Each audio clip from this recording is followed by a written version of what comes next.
Strength, physical ability matters a lot for jiu-jitsu. Strength matters a lot for jiu-jitsu.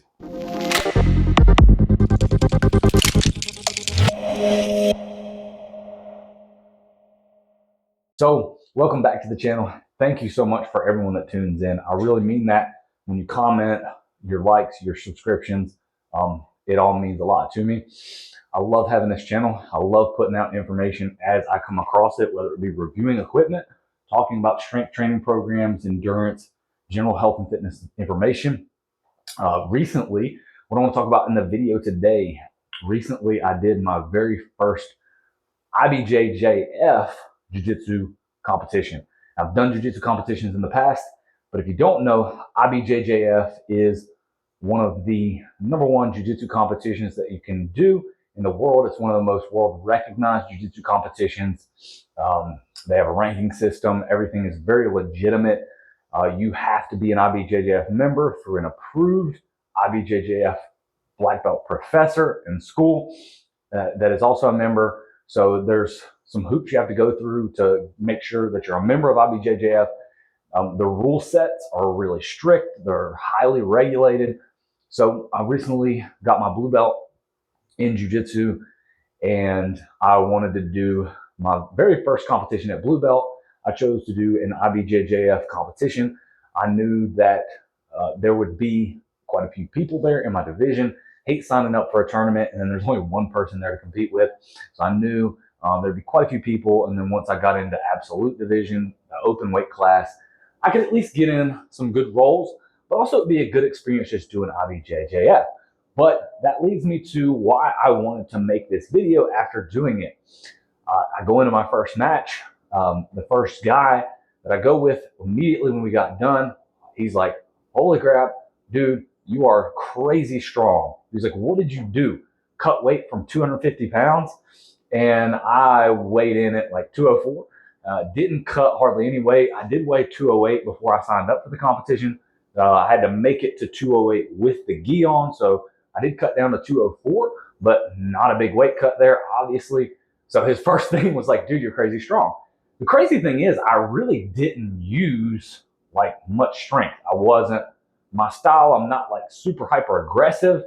I don't come out and thrash. Like if you look at me, 204 pounds of a lot of muscle, I look like a thrasher. I'm just going to come out and thrash you around, throw you around, blast the takedown, and grind it out on top pressure, and just pressure you. But really, I like to use pretty slick jiu-jitsu, or what I try, I try to use jiu-jitsu, man. And so I don't just I use only the amount of strength I have to use. But nevertheless, the dude was like, "Gosh, you're crazy strong," right? So that tells me that, like, and he was coming out, he was trying to thrash. I mean, he was death gripping me, and kind of forcing me to use a little bit more strength than I wanted to, but I was still using a limited amount, not using full power. Second dude, same thing. He's like, "God, you're strong." I tapped him pretty much with just top pressure. Didn't really have like a rear naked choke in, but started to flatten him out from the back and just putting a ton of pressure down and trying to work in that choke while he's tucking his neck. He tapped due to the pressure. And then the next guy I went with, when I got done, he was like, "Man, I tried to arm drag you. It was like trying to move a house." And then the next guy that I leg locked, he was like, "Dude," he's like, "you're so strong. Once you got a hold of my leg, I was not getting it back."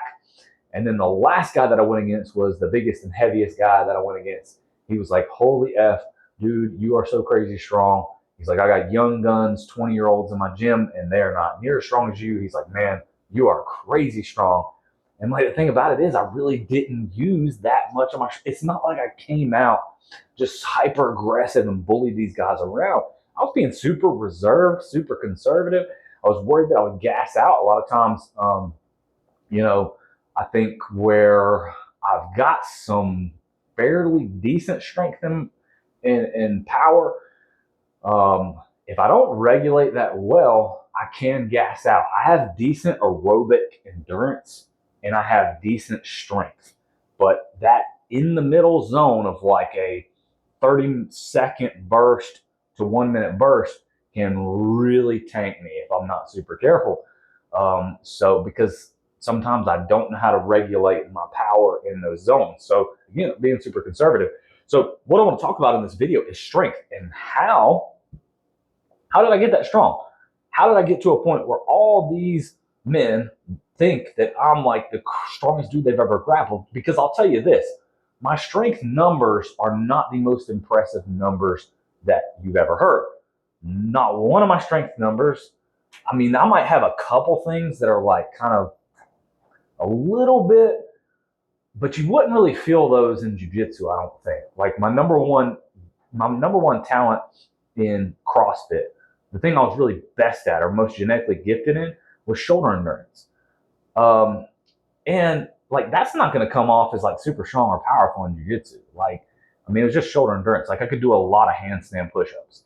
I think my most ever strict handstand push-ups was 38 strict handstand push-ups in a row at like 190 or 195 pounds. So decent amount of strict handstand push-ups. But that's it. I mean, that's my most impressive number out of anything that I've ever done. For example, my bench press, 335. Back squat, best back squat, 405 for 5. Maybe could have got it for 7 if I think I had a couple reps in reserve. Best deadlift is 505. I think I had some in reserve. Maybe could have done a 515, 520. Best snatch, 245. Best power snatch, 225. Best clean, 325. Best power clean, 300. Best jerk, 315. Best front squat, 375. Now that's a decent front squat. That's probably out of all those numbers I just listed, probably my most impressive numbers. But right now, I mean, I'm not like, 400 bench press, right? Like 600 deadlift, 500 back squat, like 300 snatch. You know what I'm saying? Like I'm not in the elite category of my lifts. So what is it that makes me that strong? And so that's what I want to dive into. The first thing I want to talk about, which I think is essentially the most important thing, is that I've had the duration of training. I have had about 17 years of fairly consistent training for 17 years of lifting. Now, has my lifting always been a priority for 17 years? No. But for 17 years, I can say that I have had no more than probably 3 months off from lifting total. I've always lifted in some way, shape, or form through injury. Even having injuries, I would still work through the injury, keep working. Even when I was like not really training, I still lifted. Like I'd still get in and lift once a week or twice a week, right? Doesn't sound like much, but it's enough to maintain strength through those kind of off periods. And in 17 years, didn't really have that many off periods either. Like there were very few and far between. There were some when I was super busy in college, and working full time and, multiple jobs. So there was some times where I didn't work out as much, so that's a big component. Working out for 17 years straight, it takes a long time to build strength. And it takes a long time to build strength that's really going to last. A lot of people try to train and they think they're going to get strong for jiu-jitsu in 2 months before their competition or 6 months before their competition. And that's just not the case. Strength takes years and years and years to develop. So you've got to start working on it now. If you're not working on getting strong now, you've got to work on getting strong. Strength is absolutely important in jiu-jitsu. Nowadays, all of these strength athletes, all the top strength athletes, they are getting reputable trainers. They're getting people that they know what they're doing. Mason Fowler, he's worked with Jason Khalipa, CrossFit Games athlete, and now working with Jake Sullivan, who, if you look up Jake Sullivan knows what's up. That's an understatement. Jake Sullivan is the man. Mason Fowler's working with Jake Sullivan. I can guarantee you Mason Fowler is getting his strength dialed in. He's getting his power, his endurance dialed in. He's getting his supplementation dialed in, his nutrition dialed in. He's working with Jake Sullivan. He's getting dialed in. You think of Nicholas Marigali. He's working with Jimmy House. Jimmy House is a strong dude. That dude is crazy strong and knows what he's doing. Um, you know, who else? A lot of these guys, man, they are working with some of the top trainers out there. These guys, there are some. You look up Chad Wesley Smith from Juggernaut. Chad Wesley Smith, jiu-jitsu guy. He's in strength from the strength world. Um, he's coaching a lot of athletes. You look at all these guys. There's a lot of legitimate strength coaches and legitimate strength athletes that are coming into jiu-jitsu and coaching the top athletes. Now, top athletes are also supposedly using performance-enhancing drugs nowadays a lot, because a lot of the competitions are untested or easy to get by on the test. So then you've got that factored in as well. So people are at the highest level. If you're going to compete in jiu-jitsu, you have to be strong. There's only a few athletes out there that are not strength training, like Ty Rotolo, Cade Rotolo, and I guarantee you those dudes just have crazy freakish genetics, and I bet they're really strong, and I bet they would be crazy strong if they train.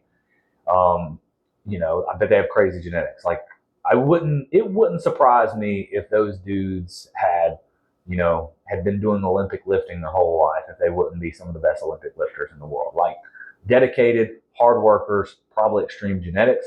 That being said, I do think because they don't strength train, they could be better, they could be stronger, they could be even more durable than they are. I truly believe that. I know that they talk and believe that it would be a hindrance for them. And if they believe that, then they probably shouldn't strength train, because they really believe that at their core. I believe that psychology has something to do with performance. But man, if they really got their strength training and their conditioning and dialed in, like with somebody like Jake Sullivan, dude, it would be insane. They would be absolute monsters, even more than they are, which is it's scary. It's scary. You look at what Gordon Ryan's doing some smart stuff in his training.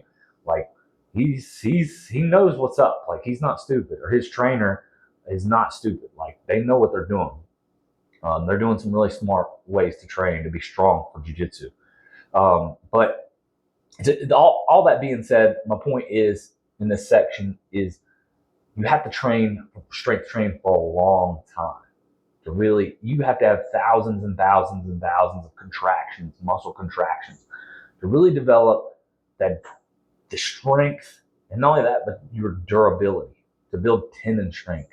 You've got to just stay in the game for a really long time. So if you're not strength training, you got to go ahead and strength train now. So part of that is, I think I've just got 17 years of muscle contractions. The next thing is the exposure to a variety of movements over the years.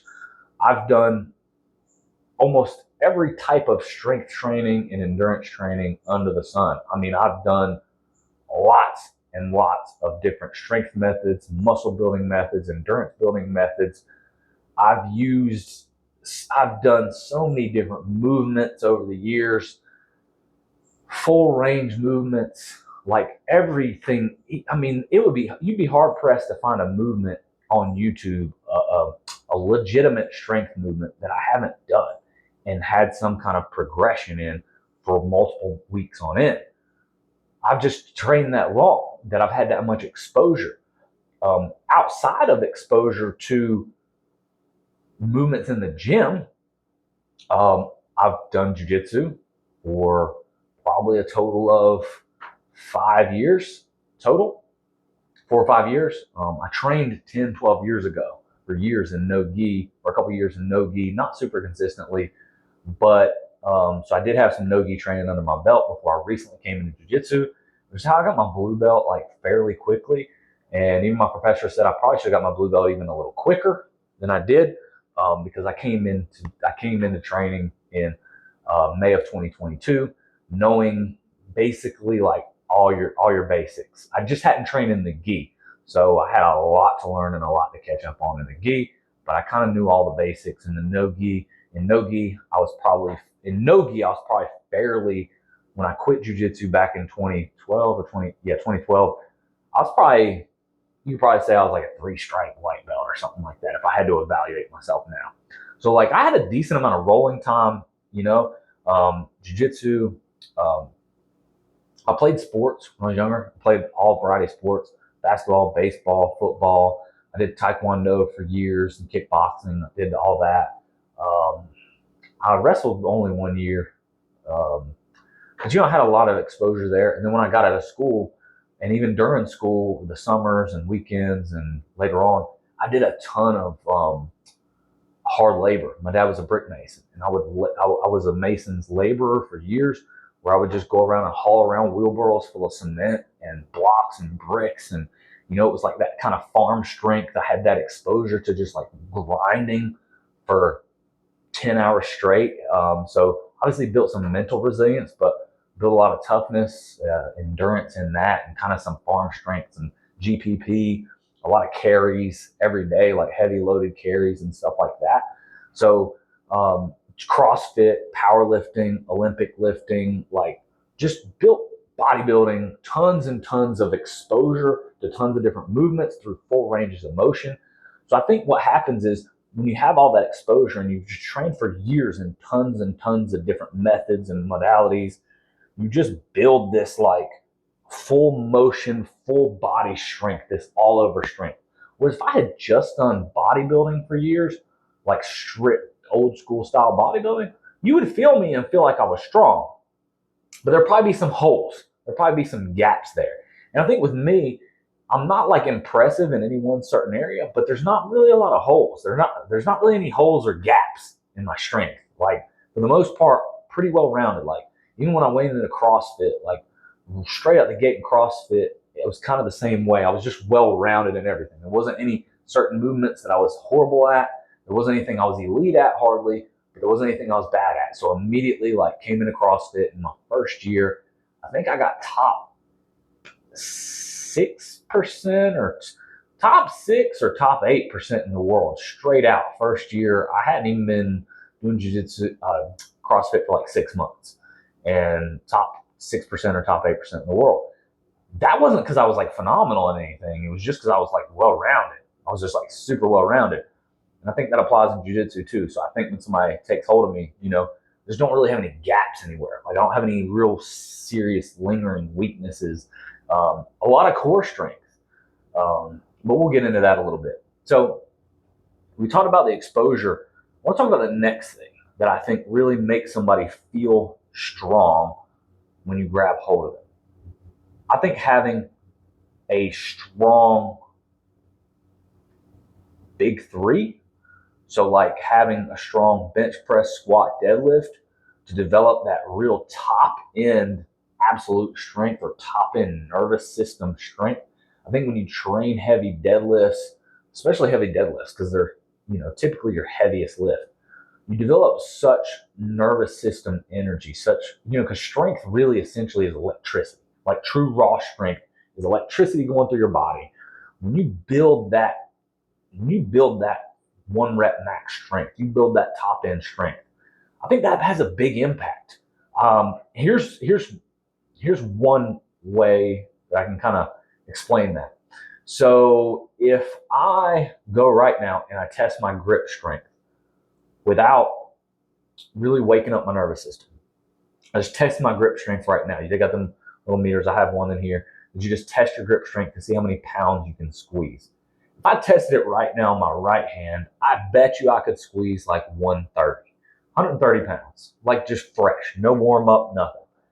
If I go do some heavy squats, which isn't really grip intensive, right? But if I go do some heavy squats and I really wake my nervous system up and I really get my nervous system firing, dude, I'm gonna be able to squeeze like 170 pounds on that thing once I get my nervous system firing. And I think when you train that way for year after year after year, and you train heavy at certain points in the year for years and years on end, you develop more neural activation, more strength. It's essentially more strength. Okay. And I think that when you go to take hold of somebody who can deadlift 600 pounds, they're going to feel a lot different than somebody who can deadlift 500. I know that for a fact. Somebody can deadlift 600 pounds. I'm sorry, but your jujitsu is not going to work on them as effectively as somebody who can deadlift 300. All things aside, not knowing this person knowing the same exact amount of jiu-jitsu can deadlift 600 versus the same amount of jiu-jitsu deadlift 300. Dude, that person that deadlifts 600 is going to feel dramatically different. So I think that's where absolute strength is important. I personally believe that developing that top end absolute strength, and when I talk about that, I'm talking about anywhere between 1 rep max to even a 5 rep max. I think that's going to have a dramatic impact on how you feel on the mats. So I think it's very important for people to train in those zones. Now, should you train in that all year? I don't think so. As a jiu-jitsu athlete, I think you have to periodize your year. I think you have to break your year down and look at when you're competing and specifically pick the competitions that you want to really excel in and taper for. Maybe you love competing frequently, but I would say that you can't. If you really want to focus on getting strong, you're not going to be able to take every single jiu-jitsu competition super seriously if you're competing every month. You're going to have to say there's certain times of the year where you're going to peak out, or there's certain times of the year where you're just going to focus a lot on strength. I mean, I think there's that as a jiu-jitsu athlete, you need to dedicate, depending on how strong you are, if you're very weak, you need to dedicate a long portion of the year to strength, in my opinion. And you got to get strong on the big three. You got to get strong in your bench, squat, deadlift. I realize that you're not deadlifting a bar in jiu-jitsu. I realize that you're not necessarily bench pressing. Some points you are kind of bench pressing in jiu-jitsu. I realize that you're not really squatting anyone in jiu-jitsu, but I'm just telling you, they matter. When you take hold of somebody, it 100% matters how much they squat, bench, deadlift. To a certain extent. Now, I would 100% agree that there's a ceiling to that. And everybody has, it's super complex. It's not super simple because you only have so much training energy. You've only got so much energy that you can spend in a week, and you've got to focus that energy where you need to. For me personally, at this point, being as strong as I am, and everyone telling me at that tournament how strong I am, what do you think? I probably don't need to focus as much on strength. Probably now going forward, I'm going to allot a lot less time. I'm going to set aside a lot less time in the year to focus on strength, and my priority is going to be skill acquisition. I need to gain a lot more skill in jiu-jitsu and just maintain my strength. But for somebody who doesn't even have numbers close to where mine are, you need to get your numbers somewhere at least in the ballpark of mine, depending on your weight class. And we can break that down into percentages of your weight class, but you need to really work on top-end strength. So top-end strength is definitely a factor. Another factor is isometric strength. Because I've had so many years of muscle contractions and working on bodybuilding at different times where I'm doing slow lowers and isometric holds, I've developed a decent amount of isometric strength. And I think isometric strength is super important in jiu-jitsu. I think that at taking times of the year and focusing on slow eccentrics or lowers in your movement, focusing on little isometric holds and holding power is very important in jiu-jitsu. And I think it's very important to do that for high amounts of repetitions. I'm talking 15 to 20 reps with slow lowers and isometric holds. I think that develops us. Watch Gordon Ryan. See how Gordon Ryan trains. Gordon Ryan does a lot of high reps. Nicky Rod does a lot of high reps. They feel crazy strong on the mat to people. I think that doing that high amount of repetitions builds a certain amount of strength that you can feel on the mats. Now, it might not translate into a lot of strength in the gym, but it does translate to a certain type of strength in the mat. In jiu-jitsu, you need a lot of isometric strength. You need some eccentric strength. You need a lot of control through those ranges of motion, in that push-pull zone. So like a lot of times in this zone, you need a lot of strength and endurance in that zone. So you got to work those zones. You got to understand that. So isometrics matter, and those eccentric holds in jiu-jitsu matter, along with building that absolute strength. Obviously, endurance and cardio and muscle endurance come into play, making sure that you have muscle endurance to be able to withhold that. Having lactic power, like being able to have a strong 10-second burst, a strong 30-second burst. Whether you develop that through Olympic lifting, I think Olympic lifting is important. Speed work is important. If you don't like Olympic lifting, you could do trap bar deadlifts, jumps, or trap bar deadlift pulls, or trap bar deadlift high pulls, thrusters for speed, strength. Yeah, you could do movements like that, but also the clean, power clean, squat clean, snatch, anything where you're doing like power movements and doing it for anywhere from 1 rep to 5 reps, getting that power. Assault bike sprints for 10 to 30 seconds. You got to have that power as well. You've got to have that burst power. I think that's super important. And also, of course, obviously having the ability to push yourself for 5 minutes straight is important. Having the endurance, having a high output for like that 5, depending on your tournament and what time domain your event is. Maybe you might have a 10 or 20-minute event, right? So you have to train specifically for that. But I'm not really trying to go too far into the endurance. I'm trying to keep it on the strength side of things. Another thing that was important is that I didn't cut a ton of weight. I didn't cut any weight for the tournament. I mean, I dropped pounds, but I did that in a way I didn't restrict carbohydrates. Carbohydrates are important for maintaining power and your performance. If you're not eating carbohydrates a month out from your competition, or 2 months out from the competition, you're not training at the output you need to be training at. Like, you need to be training a month out from the competition. You need to be training at a dang high output. Like, you need to be peaked, and not tapered yet, but like peak intensity, peak volume.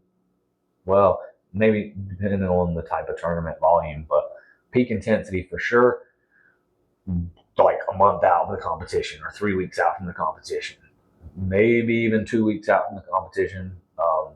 Peak intensity. But you can't be at peak intensity if you don't have the intensity to give. If you're not eating carbohydrates, and you're not going to have that peak intensity and that output that you can have. It is just a scientific fact. When you go into a high intensity, you tap into what? More glycogen, more blood sugar, you get that glycogen dump from your liver, glycogen in your muscles. You're going to utilize glycogen, aka sugar, aka carbohydrates, for fuel when you start to go into those high intensity zones. And it doesn't take much to start to cross into that. So, for example, purely aerobic is going to be a nice brisk walk. That's purely aerobic. Now, while all exercise is aerobic and all exercise is glycolytic in some nature, even if it's ever so slightly, but you're going to, as you increase the intensity and as you increase your heart rate, your body is going to start utilizing more carbohydrates. So think about that. When you're rolling in jiu-jitsu, how many carbohydrates are you using carbs when you're doing jiu-jitsu? Absolutely. If you're doing jiu-jitsu at any level of intensity whatsoever, your heart rate, if you're a 30-year-old, is probably at 150 plus when you're rolling after that first minute of rolling, right? You're probably at 150 plus. Unless you're just flow rolling and you're in really, really good shape, your heart rate is probably 150 plus, which means you are tapping into carbohydrates. So if you're doing tons of rounds and you're doing strength training and you're doing endurance training, gosh, if you're a 200-pound male with 10% body fat to 15% body fat, so you got a decent amount of muscle, like, gosh, you're going to be needing at least probably 300 grams of carbohydrates per day. So you need to have your weight dialed in way ahead of time, or you've got to learn how to dial back the fats, manipulate your fiber, keeping those fats down and keeping those carbohydrates up so your performance can stay good leading up to the competition. And really, you need to get your weight dialed in way far out from the competition, because one of the biggest things that's going to affect your strength and your performance and your output is cutting carbohydrates 1 month, 2 months out from the competition. Cutting weight week of competition, cutting weight before competition, man, that's going to just have a severely negative impact on your performance, and it's going to make you feel a lot weaker than you would if you were eating the full amount of carbohydrates you needed all the way up to the competition. So that's a big factor as well. I was able to eat all the way up to competition just fine. Then Secondly, or another thing that I want to talk about is tapering. You have to taper properly, which means cutting down on your amount of jiu-jitsu you're doing, cutting down on the intensity of jiu-jitsu, cutting down on the amount of weight training, cutting down on the intensity of strength training. Same thing with endurance work as well. Cutting all that stuff down 1 week to 2 weeks before the competition to let your body completely heal up and be tapered and ready for full performance for the competition. This is something that a lot of people do not do and they do not understand. They feel like they need to train hard all the way up until the day before a competition, maybe take one rest day before the comp. It's important to taper. You will notice if you taper, you will start feeling fit, very, very fit. I noticed this when doing the CrossFit Open for years, that typically when doing the CrossFit Open, because I'm trying to qualify, my weekly volume would be decreased because I was focusing directly on the CrossFit Open. The CrossFit Open being 5 weeks long, I would realize that at the end, man, I would always get more fit throughout the CrossFit Open. I would always get crazy, way more fit by the last 2 events, by the last 2 weeks, last 3 weeks, than I would be that very first week. That's because the whole time I would be tapering. My strength work would get less frequent. My volume would go down. My intensity throughout the week would go down. I'd have a lot more rest in trying to make sure that I performed for that one Friday Night Lights event when I competed in, because I would always do my events one and done. I wouldn't repeat the workouts. So it was all revolving around that one night. And the rest of my week revolved around that. So it would be initially essentially a taper. And I would always be fitter. I would always, it was crazy. It would always blow my mind. I'd always be more fit the last 3 weeks out of 5. When it was a 3-week CrossFit Open, I would always be more fit that 3rd week. Always more fit after tapering. So tapering matters. It would make me feel stronger. Gosh, I'd feel so crazy strong after tapering. You know, it's tough mentally to taper because you feel like you're getting less fit. I promise you in 2 weeks, you're not losing any fitness. You're not losing any strength in 2 weeks. You're just letting your body heal up and rest up. So your body is like fully healed, fully restored, and ready to be at full capacity. And that's going to make you feel like a dang bull when competition time comes and make you feel stronger. So another thing that I would say that is important is having very strong core strength. And I know that goes back a little bit to exposure, but I've worked consistently on core strength for 17 years. So I think that core strength has a major impact on that. The fact that I can do 9-10 standing ab wheel rollouts at 208 pounds, that's going to make you feel pretty dang strong when your core is that strong. I've always been able to do a lot of different core exercises. I've always worked on core constantly. And when I say core, it's not just ab work, right? I do deadlifts, which is working on your core, working on your posterior chain. I do glute ham raises. Glute ham raises, man, one of the best core exercises that you can do. I know it works your hamstrings, but working your whole posterior chain, squatting, carries, single arm carries, pull-off presses. I know I could go on and on and on about core work, but core work meaning anything where your midsection is bracing very hard, not just flexing like when you're working your abs, but really holding that core. Heavy carries. That heavy carries are going to make you strong. Look at a strongman competition, right? They're going to make you super strong. So core work, I think, has a lot to do with it. I think that's about it. I don't think there's anything else I can really think of. Of course, there's a lot of factors that come into play. How you strength train, what your methods are for strength training. Remember, when it comes to actual raw absolute strength, always go by Andy Galpin's rule of thumb, the 3 to 5 rule. You do 3 to 5 sets, 3 to 5 reps, and rest 3 to 5 minutes between sets. That's going to put you in the strength zone. So, yeah, I think that's about it. If you have any questions at all, I'm going to do some follow-ups on some. I'm going to keep talking about strength for jiu-jitsu. I've got a program out there. If you're interested in the program, I can shoot it to you for free. It's just a super simple program. I have a PDF ebook. But if you're interested if you have any questions at all about strength training for jiu-jitsu, I would love to make some more videos on this topic and dive into it. I believe that I have enough knowledge that I could take some of the best jiu-jitsu athletes and make them better, make them stronger, make them perform better. So I'd love to share that information with you.